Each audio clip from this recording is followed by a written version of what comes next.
इस देश में शायद ही कोई होगा जिसने थ्री इडियट्स ये फिल्म ना देखी हो।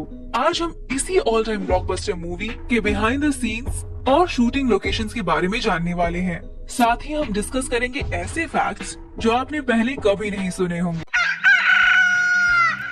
अरे भैया ऑल इज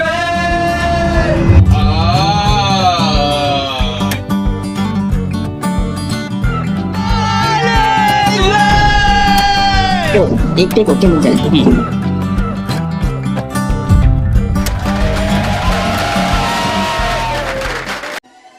इस मूवी का बेस्ट पार्ट है इन तीनों दोस्तों की कॉलेज लाइफ और फिल्म के इस पार्ट को एग्जीक्यूट करने के लिए मेकर्स को एक ऐसे कॉलेज की तलाश थी जिसका कैंपस, बिल्डिंग्स, क्लासरूम और हॉस्टल रूम्स बहुत ही खूबसूरत हो। और ऐसे कॉलेज की तलाश में मेकर्स ने पूरे देश में करीब 400 कॉलेज कैंपस देखे थे एंड देन फाइनली बैंगलोर का IIM कॉलेज इस शूटिंग के लिए फाइनलाइज किया गया और फिल्म का पूरा पार्ट यही शूट किया गया है। Now let's start talking about the film from the beginning of the scenes. ये वाला सीन तो आपको डेफिनेटली याद होगा जहाँ पर आमिर खान यानी कि रैंचो की एंट्री होती है। यहाँ पर पहले से ही सीनियर स्टूडेंट्स जूनियर की रैगिंग कर रहे थे।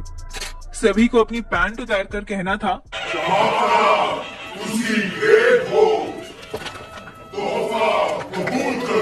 यही शूटिंग का पहला दिन था और इसे गर्ल्स हॉस्टल में शूट किया गया था और इसी वजह से सभी एक्टर्स काफी नर्वस थे। इस बिहाइंड द सीन के क्लिप में आप देख सकते हैं कि कैसे कॉस्ट्यूम डिजाइनर शीना पारेख सभी एक्टर्स के साथ बात कर रहे हैं और इस सीन को लेके कैसे सब लोग एक दूसरे की खिल्ली उड़ा रहे हैं। स्क्रीन पर हम देख सकते हैं कि कैसे कॉलेज के गर्ल्स एंड बॉयज ने इस सीन को काफी एंजॉय किया था। 200 से 300 लोगों की भीड़ के सामने परफॉर्म करते वक्त एक्टर्स काफी ऑकवर्ड फील कर रहे थे क्योंकि उस भीड़ में लड़कियों की संख्या ज्यादा थी। जहां बना तो सी ग्रेट हो, इस सीन को लेकर आमिर और पूरी टीम ने मिलकर फरहान के साथ एक प्रैंक किया था। फरहान को कहा गया कि ये सीन तुझे हॉस्पिटल में भी करना है जब राजू को होश आ जाएगा। फरहान को ये बात एकदम सीरियस लगी और उसने ये सीन भी परफॉर्म कर दिया। हालांकि इस सीन का मूवी से कोई लेना देना नहीं था, मगर ये देखिए हॉस्पिटल की ये नर्स कैसे हंस कर निकल गई।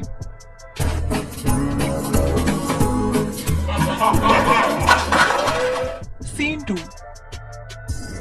इस सीन में हमें दिखाया गया है कि राजू और फरहान वायरस के घर के सामने मूत्र विसर्जन कर रहे हैं। तो उस सीन को कुछ इस तरह शूट किया गया था।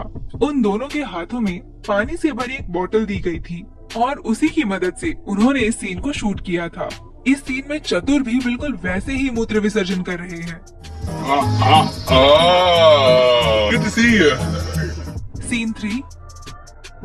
ये सीन उस वक्त का है जब राजू कोमा से होश में आ रहा होता है। इस समय रैंचो राजू से कहता है कि उसकी कुंवारी बहन के साथ फरहान शादी करने के लिए रेडी है।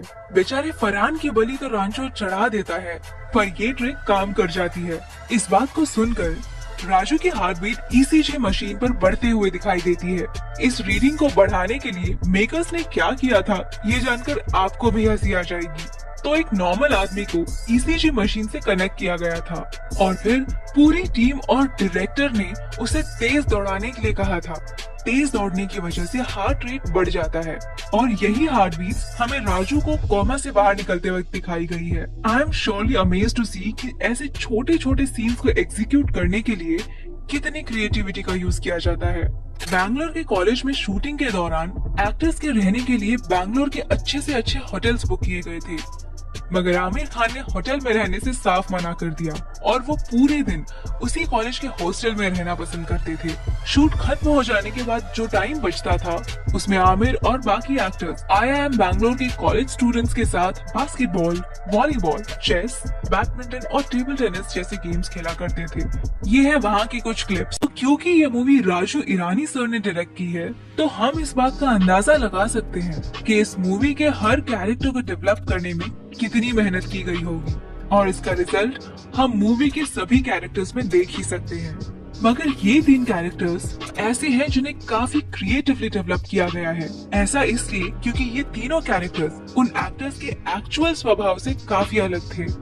फिल्म में ऑब्वियसली सबसे मेन कैरेक्टर था आमिर खान का। आमिर की एक्टिंग ने ही इस मूवी में जान डाली थी।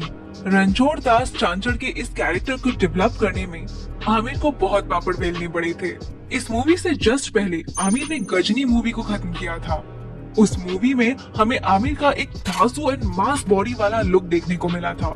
इस लुक को पाने के लिए आमिर को मसल ग्रोथ करना काफी जरूरी था और उन्होंने रोज 4 से 5 घंटे जिम में बिताए थे और एक अच्छी डाइट को भी फॉलो किया था। लेकिन उसके बाद 3 इडियट्स में आमिर को 43 का होकर एक स्टूडेंट का रोल प्ले करना था जिसकी उम्र सिर्फ 20 साल थी। डायरेक्टर राजू सर को ये पता था कि आमिर इस कैरेक्टर के लिए बेस्ट है, मगर उनकी बॉडी इस कैरेक्टर को मैच नहीं कर रही थी। कैरेक्टर के हिसाब से इतनी मस्कुलर बॉडी की जरूरत बिल्कुल नहीं थी, मगर आमिर खान इस रोल को लेकर काफी कॉन्फिडेंट थे। सबसे पहले उन्होंने एक प्रॉपर डाइट फॉलो किया और मसल वेट लूज किया।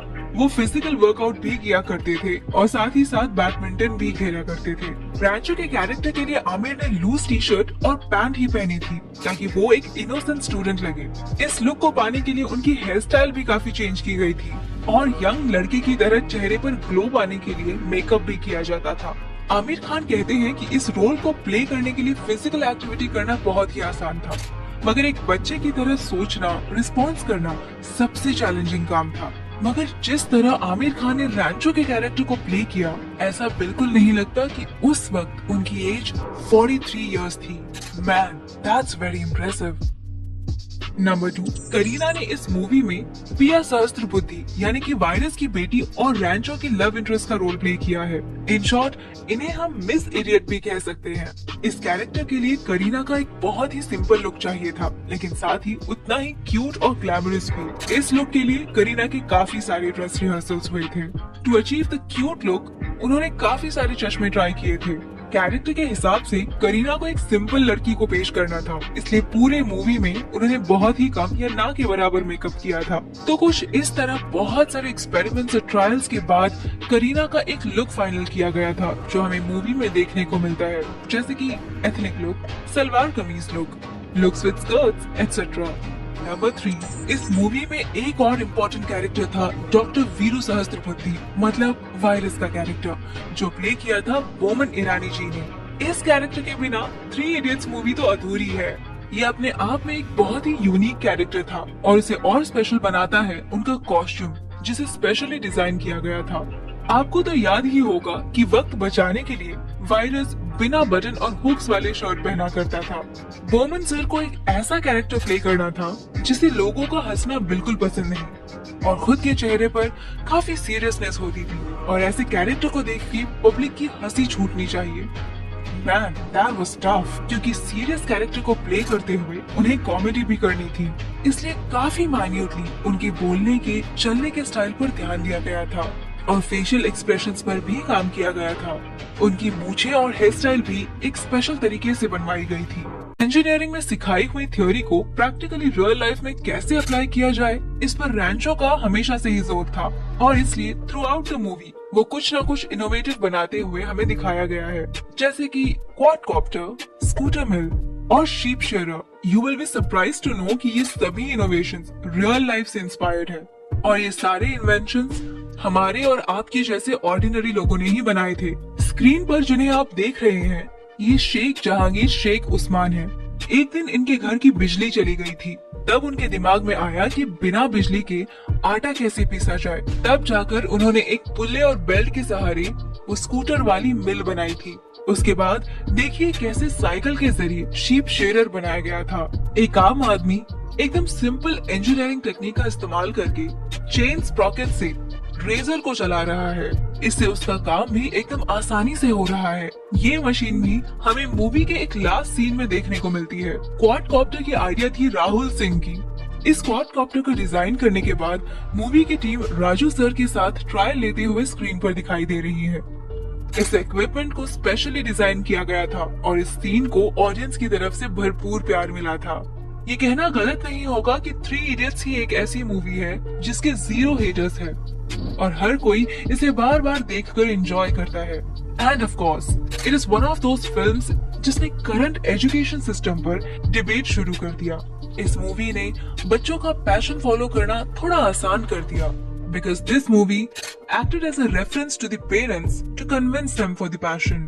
अगर 2024 में ये मूवी रिलीज हुई होती तो मेरे ख्याल से ये 3000 करोड़ रुपए का आंकड़ा वर्ल्ड वाइड क्रॉस जरूर कर जाती, क्योंकि 2009 में इसका वर्ल्ड वाइड क्रॉस कलेक्शन था 460 करोड़ रुपयों का। So in this video we try to cover all the behind the scenes of this movie.